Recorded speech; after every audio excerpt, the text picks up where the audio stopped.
오늘 여러분과 함께 읽은 우리 본문의 말씀을 가지고 교회는 기도하더라 라고 하는 제아의 말씀으로 함께 은혜를 나누고자 합니다. 여러분, 오늘이 어머니 주일이지 않습니까? 어머니 주일이 되면 저는 개인적으로 생각나는 노래가 두 가지가 있는데, 여러분, 첫 번째는 우리나라를 대표하는 국문학자이자 문학평론가인 양주동 박사님이 만드신 어머니의 노래라고 하는 이 곡이 가장 먼저 떠오릅니다. 나실제 괴로움 다 잊으시고 기를제 밤낮으로 애쓰는 마음, 진자리 마른 자리 갈아 누시며 손발이 다 닳도록 고생하시네. 하늘 아래 그 무엇이 넓다 하리요. 어머님의 희생은 가히 없어라 라고 하는 이 곡을 부르시면서 눈시울이 뜨거워지지 않을 사람이 과연 있을까라는 생각이 듭니다. 저도 이 가사를 옮겨 적는 데만 해도 마음이 뭉클해지곤 했습니다. 어머니 주일이 되면 개인적으로 떠오르는 또 하나의 노래가 있다면 여러분, CCM 찬양입니다. 설경욱이라는 목사님이 작사 작곡한 이 노래죠. 또 하나의 열매를 바라시며 라고 하는 찬양입니다. 감사해요. 깨닫지 못했었는데 내가 얼마나 소중한 존재라는 걸, 태초부터 지금까지 하나님의 사랑은 항상 날 향하고 있었다는 걸, 고마워요. 그 사랑을 가르쳐준 당신께, 주께서 허락하신 당신께, 그리스도의 사랑으로 더욱 섬기며 이제 나도 세상에 전하리라. 당신은 사랑받기 위해, 그리고 그 사랑 전하기 위해 주께서 택하시고 이 땅에 심으셨네. 또 하나의 열매를 바라시며 라고 하는 찬양을 들을 때마다 저는 어머님이 생각이 납니다. 찬양의 고백대로 저는 지금은 비록 고인이 되셨지만 어머님을 통해 하나님의 사랑을 알게 되었고, 어머님을 통해 내가 얼마나 소중한 존재인지를 깨닫게 되었으며, 어머니의 기도로 목회자의 길을 걷게 되었습니다. 어머니의 눈물의 기도가 저의 삶을 참 많이 변화시켰고 영향을 주었습니다. 저는 항상 어머니가 무엇을 위해 기도하는지에 대해 관심이 많았습니다. 왜냐하면 어머니가 기도하시는 것은 어머니가 기도하시는 대로 이루어지는 것을 참 많이 보았기 때문입니다. 하나님은 우리 어머니의 기도를 유별히 사랑하시고 좋아하신다라는 생각이 들 정도이었습니다. 여러분, 성 어거스틴의 참회록에 보면 다음과 같은 문장이 나옵니다. 지극히 높은 곳에 계신 하나님이시여, 나를 위해 펼쳐주신 당신의 손은 이 깊은 흑암으로부터 나를 건져 주셨습니다. 이는 나의 어머니 모니카가 무릎 꿇고 눈물로 당신께 기도드린 까닭입니다. 어머니께서 늘 기도하시던 곳은 눈물로 바닥이 흥건히 젖곤 했습니다. 하나님은 자식을 위해 흘린 눈물의 기도를 뭐 하셨죠? 들어주셨고, 그 눈물을 멸시하지 않으셨습니다. 암브로시우스 주교는 어머니에게 말해 주었습니다. 눈물의 아들은 결코 망하는 법이 없습니다. 어머니는 주교의 이 말을 하늘에서 들려준 음성으로 여기며 기도의 무릎으로 사셨습니다 라고 하는 성 어거스틴이 쓴 참회록에 있는 문장 그대로를 여러분께 소개해드리면서 한번 옮겨보았습니다. 어머니 모니카의 눈물의 기도가 아글 어거스틴으로 하여금 지난날의 어두웠던 삶을 청산하고 회심함으로 기독교 역사의 길이 남을 하나님의 위대한 사람이 되게 만들었던 것처럼, 여러분, 기도할 수만 있다면 아직 절망할 때가 아닙니다. 기도할 수만 있다면 아직 희망이 있는 것이죠. 여러분, 오늘 여러분과 함께 나눌 말씀 속에서도 우리는 이와 같은 사실을 발견할 수가 있습니다. 여러분, 오늘 이 본문의 말씀은 로마 제국의 네 번째 황제이었던 클라우디우스 황제가 다스리던 때에 팔레스타인 지역을 통치하는 헤롯 왕, 헤롯 아그리빠 1세가 행한 일로 오늘 본문의 이야기가 시작이 되어지는데, 여러분 성경책 한번 보시겠습니까? 사도행전 12장 1절과 2절을 보시면 이렇습니다. 그때에 헤롯 왕이 손을 들어 교회 중에서 몇 사람을 해하려 하여 요한의 형제 야고보를 칼로 죽이니 라고 말씀하고 있습니다. 여러분 여기에 등장하고 있는 헤롯 왕이 바로 헤롯 아그리빠 1세로 알려진 역사적인 인물입니다. AD 41년에서 44년까지 팔레스타인 지역의 분봉 왕으로서 일을 했던 사람입니다.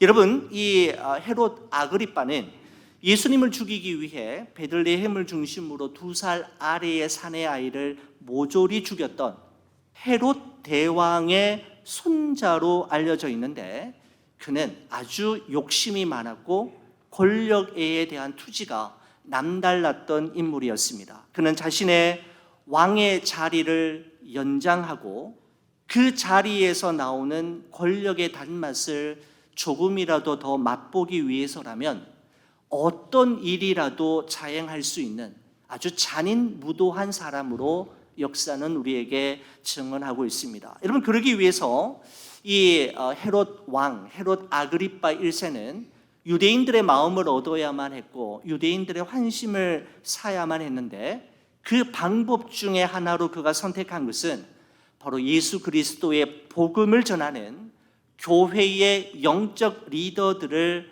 하나 둘씩 제거해 나가는 것이었습니다. 그러면 유대인들로부터 칭송을 받게 될 것이고, 그러면 그 왕의 자리를 연장할 뿐만 아니라 왕의 자리에서 주어지게 되는 여러 가지 혜택을 꾸준히 유지하며 공급받을 수 있을 거라 생각했던 것이죠. 여러분 그래서 가장 먼저 순교하게 된 사람은 예수님의 12 제자들 중에 한 사람이었던 야고보였습니다. 여러분 야고보는 요한과 형제지간으로서 예수님께서 특별히 구별하셨던 베드로와 요한과 야고보는 12 제자들 중에서도 특별히 구별하셔서 챙기시면서 교회의 리더로 준비를 시키셨는데, 바로 그 세 제자들 중에 예수님께서 선택하신 12 제자들 중에서도 핵심 멤버 중에 한 사람이 바로 야고보이었습니다. 스데반 집사님이 기독교 역사상 첫 번째 순교자라고 한다면 야고보는 예수님의 12 제자들 중에서 가장 먼저 순교했던 사람이었습니다. 헤롯은 유대인들이 이 야고보를 죽이는 것을 기뻐하는 것을 알고는 이번에는 사도들의 대표자격인 베드로를 사로잡아 가두었습니다. 3절과 4절입니다. 유대인들이 이 일을 기뻐하는 것을 보고 베드로도 잡으려 할새 때는 무교절이라 잡음에 옥에 가두어 군인 내식인 내패에 맡겨 지키고 6월절 후에 백성 앞에 끌어내고자 하더라 라고 말씀하고 있습니다. 사도 야고보를 죽인 헤롯이 사도 베드로 하나 제거하는 것은 문제도 아니었지만 그때가 하필이면 무교절 기간이었습니다. 유대인들의 법에 의하면 무교절, 유교절 이 기간 중에는 재판을 하거나 사형을 할 수가 없었던 것이죠. 그래서 베드로를 잡아 옥에 가두고 무교절이 끝나기만을 기다렸습니다. 그리고 이 베드로가 혹시나 탈출할까 봐 철저히 감찰을 하고 감시를 했는데 4명의 로마 군인을 사교대로 하면서 이 베드로 한 사람을 집중적으로 감시를 했습니다. 양손에 쇠사슬을 채우고 양 옆에 로마 군인을 같이 있게 하며 나머지 2 군인은 감옥 밖에서 이 베드로를 지켰던 것이죠. 이 베드로의 양옆에 있었던 이 로마 군인 2 사람은 이 베드로와 연결된 베드로의 양팔에 쇠사슬을 그들의 팔과 연결을 시켜서 절대로 어떠한 상황 속에서도 탈출과 도피가 불가능할, 꿈도 꿀 수 없을 상태로 만들어 놓고 무교절이 끝나기만을 기다리고 있는 상황이었습니다. 큰 이변이 없는 날, 무교절이 끝난 다음 날이 되면 베드로 역시 야고보처럼 참수형에 처해질 것은 너무나도 뻔한 일이었는데, 이와 같은 절체절명의 상황 속에서 예루살렘 교회 공동체가 선택한 것은 기도이었습니다. 5절의 말씀을 보시겠습니다. 이에 베드로는 옥에 갇혔고 교회는 그를 위하여 간절히 하나님께 기도하더라. 여러분, 무소불위의 절대 권력을 지닌 헤롯 왕과 철통같이 옥을 지키고 있는 막강한 제국의 로마 군사들에게 대항하기 위해 교회가 선택한 방법은 기도이었습니다. 아마 이런 모습을 보며 유대인들과 로마의 군인들은 비웃었을는지도 모를 일입니다. 기도로 되겠느냐라는 것이죠. 여러분, 그들은 권력자들을 접촉하여 손을 쓰거나 뇌물을 먹여서 뒤로 빼내거나 특공대를 조직해서 베드로를 이렇게 구출시키려고 하는 그러한 방법을 택하지 않고 오롯이 그들은 기도하는 방법을 택하였던 것입니다. 교회는 그를 위하여 간절히 하나님께 기도하더라라고 하는 이 표현 말입니다. 여러분, 여기서 이 간절히라고 하는 단어가 성경에서 한 번 더 사용된 곳이 있는데, 여러분, 이 사도행전을 누가가 기록했지 않습니까? 누가가 기록한 또 한 권의 책인 누가복음 22장 44절의 말씀에 보면 예수님께서 겟세마네 동산에서 기도하시던 때의 모습을 의사 누가가 이렇게 기록하고 있는 것을 찾아볼 수가 있습니다. 예수께서 힘쓰고 애써 더욱 간절히 기도하시니 땀이 땅에 떨어지는 핏방울같이 되더라라고 말씀하고 있습니다. 힘쓰고 애써 더욱 간절히의 이 간절히가 바로 사도행전에 나오는 교회는 그를 위하여 간절히 하나님께 기도하더라의 간절히와 동일한 단어를 사용하고 있는 것이죠. 교회가 베드로를 위해 드렸던 기도가 얼마나 간절한 기도였던지, 예수님이 겟세마네 동산에서 기도하셨을 때의 그 간절함과 동급의 간절한 기도이었다라고 성경은 말씀하고 있습니다. 온 성도들은 베드로를 살려주시기를 위해서 그 감옥에서 무사히 나올 수 있기를 위해서 기도했을 뿐만 아니라 베드로가 마지막 순간까지 신앙의 정조와 절개를 잘 지킬 수 있도록 베드로의 믿음이 약하여 떨어지지 않기를 위해서 온 성도들이 간절히 기도했을 것입니다. 여러분, 그렇습니다. 하나님의 교회와 성도들이 경험하게 되는, 이 세상을 살아가는 동안에 경험하게 되는 여러 가지 위기와 문제와 절망스러운 상황 앞에서 우리가 다시 회복해야 할 자리, 우리가 다시 돌아가야 할 자리가 있다면 그곳은 바로 기도의 자리임을 바로 성경은, 사도행전은 우리에게 분명하게 말씀하고 있습니다.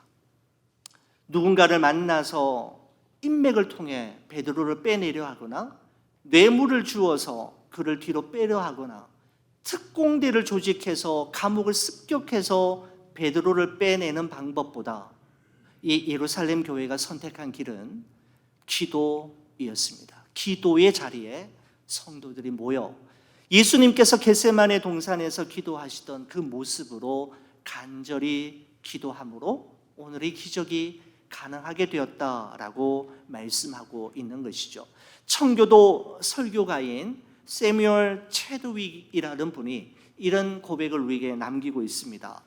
마귀의 최대의 관심은 그리스도인들의 기도를 방해하는 것이다. 마귀는 기도 없는 연구, 기도 없는 사업, 기도 없는 봉사, 기도 없는 신앙을 두려워하지 않는다. 마귀는 기도 없는 우리의 노력과 지혜를 비웃고 경멸한다. 그러나 우리가 기도할 때 마귀는 가장 두려워하며 떤다라고 이야기하고 있습니다. 그죠? 우리는 기도 없는 연구, 기도 없는 사업, 기도 없는 봉사, 기도 없는 신앙으로 우리의 시간들을 낭비할 것이 아니라 바로 하나님께 기도하면 하나님이 역사하시는 것을 경험할 수 있다라는 것이죠. 조지 뮬러는 이렇게 이야기합니다.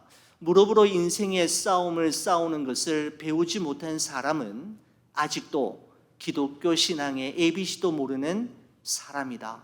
하나님 앞에 무릎을 꿇는 자가 사람 앞에 강한 자다라고 이야기하기도 했습니다. 여러분, 그렇습니다.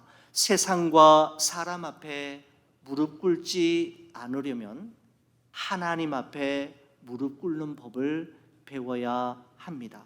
우리 안에 존재하는 두려움과 연약함, 무력함과 흔들림에 무릎 꿇지 않기 위해서 우리는 하나님 앞에 날마다 무릎 꿇어야만 하는 것이죠. 무릎으로 가는 자가 멀리 갈 수 있고 오래 갈 수 있으며 끝까지 갈 수 있기 때문입니다. 그래서 예루살렘 교회는 문제 앞에 베드로를 구하기 위해 그들이 선택한 방법은 바로 기도의 자리를 회복하는 것, 바로 그것이었습니다. 여러분, 베드로는 옥에 갇혔고 교회는 그를 위하여 간절히 하나님께 기도했을 때 어떤 일이 일어났노라고 누가가 우리에게 증언하고 있습니까? 호련히 주의 사자가 옥중에 나타나자 침울하고 어두웠던 옥중이 환하게 밝아졌을 뿐만 아니라 누워 자고 있는 베드로의 양손을 묶고 있는 쇠사슬이 풀리기 시작했고, 천사의 지시를 따라 겉옷을 입고 띠를 띠고 신으시는 베드로는 천사들의 인도를 따라 첫째 파수와 둘째 파수를 지나 큰 길거리가 보이는 정문까지 이르렀을 때였습니다. 옥중에 그 무거운 육중한 쇠문이, 이런 마치 우리가 자동문 앞에 다가가는 순간 자동문이 스스로 열리는 것처럼 그 무거웠던 옥중의 쇠문이 베드로가 그 앞에 서는 순간 신비롭게도 자동문처럼 열리는 기적을 경험할 수 있었던 것이죠. 그때야 정신을 차린 베드로는 자신에게 일어난 이 모든 일들을 주도하시고 계획하신 분이 누구인지, 이 일을 가능케 하신 이가 누구인지를 우리에게 고백함으로써 오늘 이 사도행전 12장 1절에서 12절까지의 말씀을 한 마무리를 짓고 있는데요. 여러분, 11절 12절 말씀 한번 보시겠습니까? 이렇게 기록합니다. 이에 베드로가 정신이 들어 이르되 내가 이제야 참으로 주께서 그의 천사를 보내어 나를 헤롯의 손과 유대 백성의 모든 기대에서 벗어나게 하신 줄 알겠노라 하여 깨닫고 마가라 하는 요한의 어머니 마리아의 집에 가서 여러 사람이 거기에 모여 기도하고 있더라라고 말씀하고 있습니다. 이런 베드로는 자신을 묶고 있는 쇠사슬이 풀리고 베드로를 가두고 있는 옥문이 열리게 된 것은 우연히 일어난 해프닝이 아니라 주께서 주의 천사를 통해 행하신 일이었으며, 그 배후에 마가라 하는 요한의 어머니 마리아의 집에서 그 베드로를 위해 간절히 기도하는 사람들의 간절한 기도가 그 배후에 있었음을 분명하게 밝히고 있는 것을 볼 수가 있습니다. 여러분, 베드로를 옥에서 데리고 나온 것은 주의 천사였지만 그 주의 천사를 옥으로 데리고 간 것은 바로 성도들의 기도이었습니다. 성도들의 기도를 하나님은 들으셨고 그 기도에 응답해 주셨던 것이죠. 천사가 그곳에 갈 수 있었던 것은 마가라 하는 요한의 어머니 마리아의 집에서 기도하는 그 기도가 하나님의 마음을 움직였고 바로 그와 같은 일을 가능케 했던 것입니다. 저는 오늘 이 본문의 말씀을 이렇게 준비하면서 기도가 무엇인가에 대해서 두 가지 정의를 여러분과 함께 잠깐 살피고 오늘 말씀을 마무리할까 합니다. 여러분, 기도란, 오늘 말씀을 통해서 저는 이렇게 이야기했습니다. 기도란, 하나님, 저는 하나님을 신뢰합니다 라고 하는 고백이다 이렇게 생각이 되었습니다. 하나님, 저는 하나님을 신뢰합니다. 여러분, 오늘 본문의 말씀이 어떻게 시작이 되었습니까? 요한의 형제인 야고보가 헤롯에 의해 참수형을 당하는 것으로 시작이 되었지 않습니까? 저는 이 말씀을 묵상할 때마다 이런 생각이 들었습니다. 아니, 이렇게 능력이 많으신 주님께서 베드로를 구출하시고 다른 사도들을 안전하게 지켜주셨는데 왜 야고보는 허망하게 칼에 맞아 죽도록 내버려 두셨을까라고 하는 것이 제게 참 의문점이었습니다. 왜 베드로는 살려주시고 왜 야고보는 죽도록 그냥 허용하셨던 걸까요? 여러분, 베드로가 옥에 갇혔을 때는 교회가 그를 위하여 간절히 하나님께 기도했지만 야고보가 옥에 갇혔을 때는 성도들이 기도하지 않았기 때문이었을까요? 저는 정황상 볼 때 그런 것은 절대로 아니었을 거라고 생각이 됩니다. 야고보를 위해서도 하나님께 그들은 간절히 기도했을 것입니다. 여러분, 또 한번 보십시오. 야고보와 요한이 형제지간이라고 말씀드렸지 않습니까? 근데 여러분, 야고보는 예수님의 12 제자들 가운데에서 가장 먼저 죽었지만 그의 형제인 요한은 어땠습니까? 제자들 중에서 가장 오랫동안 살아남아서 반모섬에서 요한계시록까지 기록했지 않습니까? 여러분, 이건 또 어떻게 되는 겁니까? 왜 누구는 오래 살려두고 누구는 이렇게 기도한 대로 응답하시고 누구에 대해서는 기도한 대로 응답하시지 않으시는 겁니까? 여러분, 제 생각에는 야고보가 이렇게 일찍 죽는 것보다는 오래오래 살아서 주의 영광을 위해 복음을 전하는 일에 그의 삶이 더 이렇게 깊숙이 쓰임을 받았다면 주의 교회와 복음을 위해 얼마나 큰 유익이 되었을까라는 생각을 떨쳐버릴 수 없는데 왜 하나님은 그렇게 하시지 않으셨을까요? 왜 누구는 기도해서 살아나고 왜 누구는 기도해도 죽는 걸까요? 저는 이 질문이 오늘 본문의 말씀을 읽으면서 제 마음속에 떠나지 않는 것이었습니다. 여러분, 그것은 하나님의 절대 주권입니다. 우리가 간구하는 모든 기도에 대한 기도 응답의 방식은 우리의 뜻, 우리의 방식이 아닌 전적인 하나님의 뜻과 하나님의 손에 달려 있는 것이죠. 저는 우리 이수호 장로님의 갑작스러운 소천 소식을 지난 금요일, 토요일, 오늘 주일 아침까지 이렇게 듣고 지켜보면서 하나님에 대한 경외심에 대한 생각이 참 많이 들었습니다. 하나님의 절대 주권, 생명의 주관자 되시는 하나님에 대한 친구 같은 하나님, 다정하신 아버지와 같은 하나님에 대한 생각보다도 주권자에 대한 경외심에 대한 생각이 제 마음속에 많이 들었습니다. 하나님의 절대 주권이죠. 인간이 감히 넘어설 수 없는, 넘어가서는 안 되는 하나님의 분명한 영역이 있음을 저는 생각하고 있습니다. 여러분, 그래서 예수님께서도 겟세마네 동산에서 이렇게 기도하셨잖아요. 이 잔이 내게서 지나가게 하옵소서. 그러나 나의 원대로 마시옵고 아버지의 원대로 되기를 원하나이다 라고 기도하였습니다.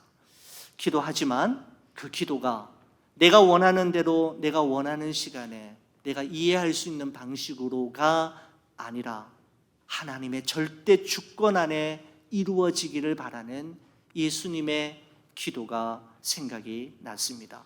여러분, 기도는 하나님의 절대 주권을 인정하고 저는 하나님을 신뢰합니다. 하나님이 옳습니다. 하나님이 하시는 일은 언제나 옳습니다라고 하는 고백이 바로 기도라고 할 수 있습니다. 나보다 나를 더 사랑하시고 나보다 나를 더 잘 아시는 하나님을 신뢰하는 것, 바로 그것이 기도하는 사람이 가져야 할 첫 번째 모습이라고 할 수가 있는 것이죠. 여러분, 두 번째, 기도는 이렇다고 생각합니다. 하나님께 모든 것을 맡깁니다 라고 하는 고백입니다. 여러분, 저는 오늘 이 본문의 말씀 속에서 베드로를 묶은 쇠사슬이 풀리고 감옥의 문이 그 앞에 다가가자 자동문처럼 열리는 정말 기적과 같은 기적, 정말 놀라운 모습을 보지만, 이것도 기적이지만 저는 또 다른 기적의 모습을 볼 수 있었습니다. 그것은 내일이면 생사를 가르는 사형 집행이 이루어지는 그 전날 밤에 어떻게 베드로가 이토록 태연하게 평안하게 아무 일도 없는 것처럼 로마 군인 사이에서 잠을 잘 수 있느냐라고 하는 것입니다. 여러분, 6절의 말씀 한번 보시겠습니까? 헤롯이 잡아내려고 하는 그 전날 밤에 베드로가 두 군인 틈에서 두 쇠사슬에 매어 누워 자는데 파수꾼들이 문 밖에서 옥을 지키더니 라고 말씀하고 있습니다. 여러분, 어떻게 이런 상황에서 잠을 잘 수 있단 말입니까? 아니, 잠이 어떻게 올 수 있단 말입니까? 베드로가 그 상황 속에서도 잠을 청할 수 있었고 잠을 잘 수 있었던 것은 하나님에 대한 깊은 신뢰, 즉 온전한 맡김이 있었기 때문에 가능한 행동이었던 것이죠. 여러분, 사도행전 16장에 보면 바울과 실라도 감옥에 갇히는 그런 상황이 펼쳐지게 됩니다. 여러분, 그때 이 바울과 실라는 어떻게 했습니까? 한밤중에 찬양하며 기도했다라고 말씀하고 있는 것이죠.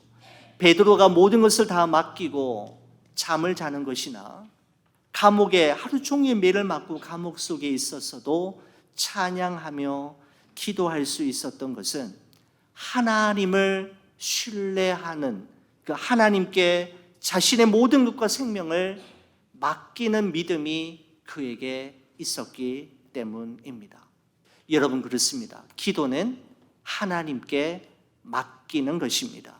내가 움켜잡고 내 힘으로 해결하는 것이 아니라 하나님께 맡김으로 하나님께서 이 문제를 해결해 주시고 풀어나가시는 것을 목도하는 과정이 바로 기도의 과정이라고 할 수가 있는 것이죠. 여러분, 기도는 하나님을 신뢰합니다라는 고백이며 또한 기도는 하나님께 맡깁니다. 하나님 도와주십시오라고 하는 고백이 바로 기도입니다. 여러분, 빌립보서 4장 6절과 7절 말씀을 저와 함께 같이 읽고 오늘 말씀을 마무리 짓도록 하겠습니다. 같이 읽어주시겠습니까? 아무것도 염려하지 말고 다만 모든 일에 기도와 간구로 너희 구할 것을 감사함으로 하나님께 아뢰라. 그리하면 모든 지각에 뛰어난 하나님의 평강이 그리스도 예수 안에서 너희 마음과 생각을 지키시리라. 아멘. 기도는 하나님에 대한 신뢰의 표현이며 하나님께 맡깁니다라고 하는 고백입니다. 아무것도 염려하지 말고 오직 모든 일에 기도와 간구로 우리의 모든 것을 주께 아뢰므로 모든 지각에 뛰어난 하늘로부터 오는 평강이 여러분과 저의 마음속에 가득하며 우리의 마음과 생각을 지켜주시기를 간절히 축원합니다. 기도하시겠습니다. 하나님 아버지, 감사합니다. 우리 사도행전 12장의 말씀을 우리 성도들과 함께 나누면서 우리가 다시 돌아가야 할 자리, 다시 회복해야 할 자리가 바로 기도의 자리임을 저희들로 깨닫게 하시고 또 다시 기도할 수 있도록 또 힘과 또 용기와 동기를 부여해 주심에 감사합니다. 하나님, 기도 없는 열심, 기도 없는 시도, 기도 없는 어떤 노력이 아니라 모든 일에 앞서 하나님을 신뢰함으로 하나님께 맡기며 기도하는 우리 좋은 비전 교회가 되게 하여 주셔서 우리 교회가 말씀과 기도로 움직이며 말씀과 기도를 통해 하나님의 뜻을 발견하고 하나님의 뜻을 온전히 이루어 나아가는 저희들 되게 하여 주옵소서. 아무리 어렵고 절망적인 상황에서도 기도할 수만 있다면 아직 희망이 있음을 기억함으로 기도의 자리를 사모하고 기도의 자리를 회복하는 우리 좋은 비전 모든 성도들 되게 하시옵소서. 주께 감사드리며 예수 그리스도의 이름으로 기도 올리옵나이다. 아멘.